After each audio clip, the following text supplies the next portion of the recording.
Kita akan baca secara silih berganti. Saya ayat yang pertama, Bapak Ibu Saudara-saudari. Ayat yang kedua, demikian sampai ayat yang ke-8. Perikop di atas, pokok anggur yang benar. Akulah pokok anggur yang benar, dan Bapa pula pengusahanya.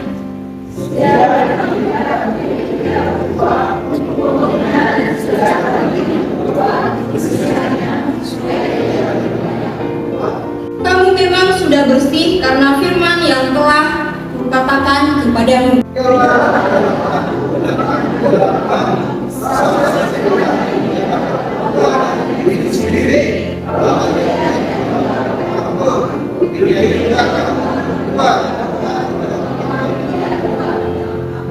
Akulah pokok anggur dan kamulah ranting-rantingnya.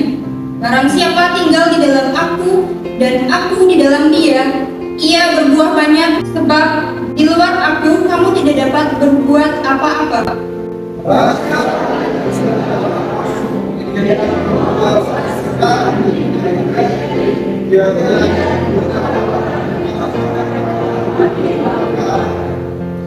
Jikalau kamu tinggal di dalam aku dan firmanku tinggal di dalam kamu, mintalah apa saja yang kamu kehendaki dan kamu akan menerimanya.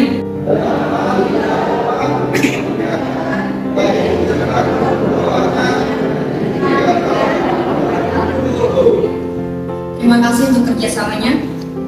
Pada saat ini kebenaran firman Tuhan kita yang sudah kita baca sama mengambil tema yaitu hidup untuk menghasilkan buah. Saya percaya kita yang berada di tempat ini, kita yang ada di altar ini, tentunya kita pernah menanam pohon atau kita pernah melihat orang menanam pohon seperti itu. Nah, contohnya saja di lingkungan di sekitar aula ini kita melihat ada banyak jenis pohon. Nah, salah satunya adalah jenis pohon rambutan. Biji rambutan yang ditanam kemudian bertumbuh dan menghasilkan buah. Tentunya buah yang dihasilnya nanti itu adalah buah rambutan, bukan buah yang lain. Demikian juga dengan misalnya pohon durian. Ketika pohon itu ditanam atau biji durian itu ditanam, tentunya akan menghasilkan buah durian. Nah, menghasilkan buah adalah fungsi dan misi dari pohon itu sendiri. Kemudian buah yang akan dihasilkan nanti itu adalah buah yang berkualitas, bukan buah yang asal-asalan. Nah, dalam nas yang telah kita baca di dalam Yohanes pasal 15 ayat yang pertama sampai ayat ke-8, di sini berbicara tentang pokok anggur yang benar. Yesus menyatakan dirinya sebagai pokok anggur yang benar. Bapa adalah pengusaha, murid-murid dan orang percaya pada masa kini adalah ranting-rantingnya. Pada ranting-ranting inilah nanti yang akan tempat buah itu bertumbuh. Oleh karena itu, ranting-ranting dituntut untuk menghasilkan buah, yaitu buah yang berkualitas, buah yang baik. Kita tahu bahwa pokok dari sebuah pohon itu menjadi pusat, sehingga tempat ranting itu menempel dan bisa menghasilkan buah. Kemudian di sini bahwa Yesus sebagai pokok anggur yang benar, artinya kebenaran itu ada di dalam Kristus, dan Kristus adalah juru selamat orang percaya. Maka jelas di sini dikatakan bahwa Yesus adalah pokok anggur yang benar, karena Dia adalah pusat dari kehidupan setiap orang yang percaya.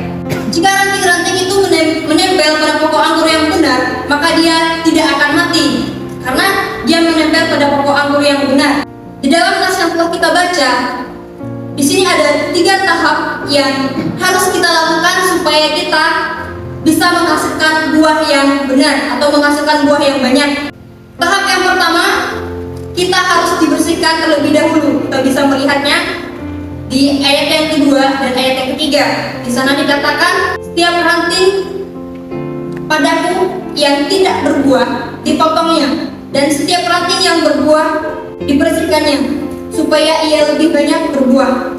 Lalu di ayat yang ketiga, kamu memang sudah bersih karena firman yang telah kukatakan kepadamu. Kita perlu tahu bahwa pokok anggur sendiri adalah jenis pohon yang memerlukan perawatan rutin. Oleh sebab itu, harus dirawat rutin, dipelihara supaya bisa menghasilkan buah. Lalu kita melihat di ayat yang kedua, di sana ada dua hal yang menjadi penekanan penting, di mana ketika ranting-ranting itu tidak menghasilkan buah, maka ranting-ranting itu akan dipotong seperti itu. Lalu yang kedua, jika ranting-ranting itu menghasilkan buah, maka dia dibersihkan supaya lebih banyak menghasilkan buah. Pada ayat yang ketiga mengatakan, kamu memang sudah bersih karena firman yang telah kukatakan kepadamu. Di sini artinya setiap di murid-murid yang telah mendengarkan yang bersama Yesus pada saat itu, mereka sudah dibersihkan oleh firman. Artinya mereka telah dikuduskan melalui kebenaran atau melalui firman Tuhan itu sendiri. Itu terdapat di dalam Yohanes pasal 17 ayat yang ke-17. Saya akan bacakannya untuk kita semua. Kuduskanlah mereka dalam kebenaran, firman-Mu adalah kebenaran. Jadi iman yang membuat mereka menerima firman itu sendiri, yang telah menyucikan setiap hati mereka. Lalu tahap yang kedua yang harus kita lakukan supaya kehidupan kita menghasilkan buah. Yang kedua, kita harus tinggal di dalam Yesus. Itu bisa kita melihatnya di ayat yang keempat sampai ayat yang ke-7. Kita harus tinggal di dalam Dia, yaitu Yesus itu sendiri. Kata tinggal di sini berarti menetap, bukan suka datang dan suka pergi. Itu namanya bukan tinggal, tetapi singgah. Konteks pada saat itu adalah Yesus mengatakan hal ini kepada murid-muridnya, supaya mereka menetap, mereka tinggal di dalam Kristus. Artinya mereka memang sudah bersama-sama dengan Kristus, mereka tidak perlu lagi mencari seperti itu. Artinya di situ Yesus menekankan supaya para murid tetap tinggal di dalam Yesus. Tinggal di dalam Yesus berarti setia, bergabung sepenuhnya dengan Yesus. Seperti pokok anggur yang menempel pada, seperti pokok anggur dan ranting-ranting yang tidak bisa dipisahkan. Ranting-ranting itu harus tetap menempel pada pokok anggur supaya tetap hidup dan menghasilkan buah. Di sini menunjukkan adanya keterikatan antara pokok anggur dan ranting-rantingnya. Tinggal di dalam Yesus menggambarkan sebuah hubungan yang intim dengan Yesus. Hal itu bisa terlihat atau terpancar dalam kehidupan kita ketika kita taat akan segala perintahnya. Itu kita bisa lihat. Ketika kita taat pada segala perintahnya yang terdapat di dalam 1 Yohanes pasal 3 ayat yang ke-24, hiduplah sama seperti Kristus telah hidup. Terdapat dalam 1 Yohanes pasal 2 ayat 6. Lepaskanlah diri dari kebiasaan dosa. Itu terdapat di dalam 1 Yohanes pasal 3 ayat 6. Dan bersatulah dengan Allah melalui rohnya yang tinggal di dalam kita. 1 Yohanes 4 ayat 13. Jika kita tinggal di dalam Kristus, Yesus memberikan jaminan bahwa ketika tinggal di dalam Yesus atau ketika ranting itu menempel pada pokok anggur itu sendiri, maka pokok anggur itu akan menghasilkan buah. Yang terjadi, lalu ada hal yang terjadi jika ranting-ranting itu tidak menempel pada pokok anggur, atau jika kehidupan kita berada di luar Kristus. Yang akan terjadi ketika kita di luar Kristus atau ketika ranting-ranting itu tidak menempel pada pokok anggur, ia seperti ranting yang kering, kemudian dikumpulkan, dicampakkan ke dalam api lalu dibakar. Jika demikian, Bapak Ibu Saudara, sangat disayangkan dengan kehidupan kita jika pada akhirnya kehidupan kita sama seperti ranting yang menjadi kering, dicampakkan lalu dibakar. Kemudian ada hak istimewa jika kita tinggal di dalam Kristus.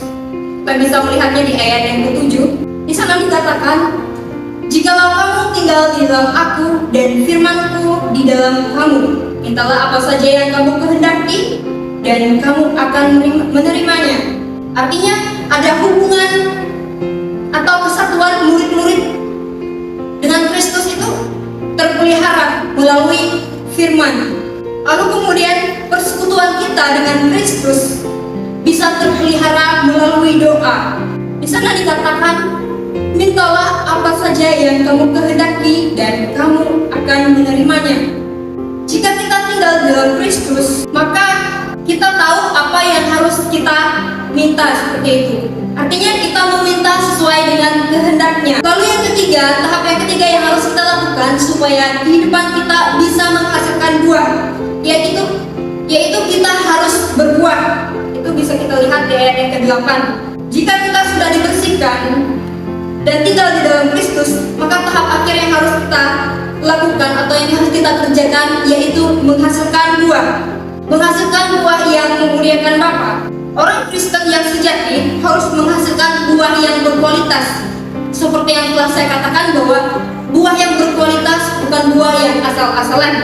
Para murid akan menghasilkan buah jika mereka tinggal bersama dengan Kristus. Begitu juga dengan kehidupan kita. Ketika kita tinggal bersama dengan Yesus, kita akan menghasilkan buah yang baik. Buah yang dimaksud adalah buah kasih, yang kita bisa melihatnya yang terdapat di dalam Galatia pasal 5 ayat yang ke-22 sampai 23. Minta dengan kasih saudari Swilin untuk membacanya. Tetapi buah roh ialah kasih, sukacita, damai sejahtera, kesabaran, kemurahan, kebaikan, kesetiaan, lemah lembutan, penguasaan diri. Tidak ada hukum yang menantang mata.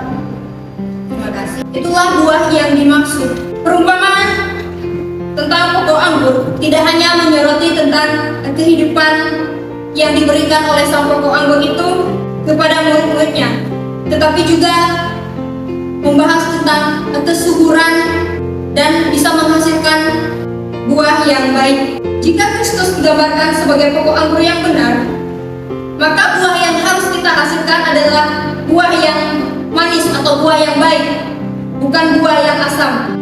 Itu bisa melihatnya di Matius pasal 7 ayat 17 dan Yesaya pasal 5 ayat yang kedua. Sebab dapatkah orang memetik buah anggur dari semak duri atau buah ara dari rumput duri? Dari buahnya kamu akan mengenal mereka. Buah-buah yang kita hasilkan haruslah menunjukkan dan memperkenalkan siapa Kristus itu. Yesus yang mengasihi setiap orang, Yesus yang rendah hati, Yesus yang sering berkomunikasi dan bersekutu dengan Bapaknya. Oleh karena itu, melekatlah pada pokok anggur dan tinggallah di dalam Yesus. Dalam hal itu kita bisa menghasilkan buah untuk yang satu dan yang lain. Tanpa Kristus, para murid tidak bisa berbuat apa-apa. Demikian juga kita orang percaya, ketika kita berada di luar Kristus, maka kita tidak bisa melakukan apa-apa. Dan ketika di luar Kristus, tidak memiliki kehidupan yang subur pada dirinya. Sebaliknya, menjadi kering dan mati kemudian dimusnahkan. Dengan menghasilkan buah, kita bisa memuliakan Bapa. Itu membuktikan bahwa kita adalah murid Yesus. Perumpamaan tentang pokok anggur tidak hanya berbicara tentang buah-buah yang dihasilkan, karena hubungan yang erat antara Kristus dan murid-muridnya. Namun sejak awal, dari ayat yang pertama, di sana bahwa buah-buah itu juga merupakan pekerjaan Bapa. Karena itu, Bapa dimuliakan bila murid-murid menghasilkan buah, yaitu buah roh. Demikian juga dengan kehidupan kita, ketika kita menghasilkan buah-buah, maka kita memuliakan Bapa. Dari bagian firman Tuhan ini, saya mengajak kita semua untuk merefleksikan bagaimana kehidupan kita selama ini, bagaimana relasi kita bersama dengan Tuhan. Apakah kita berada jauh dari pokok anggur itu? Apakah kita sudah melekat pada pokok anggur itu?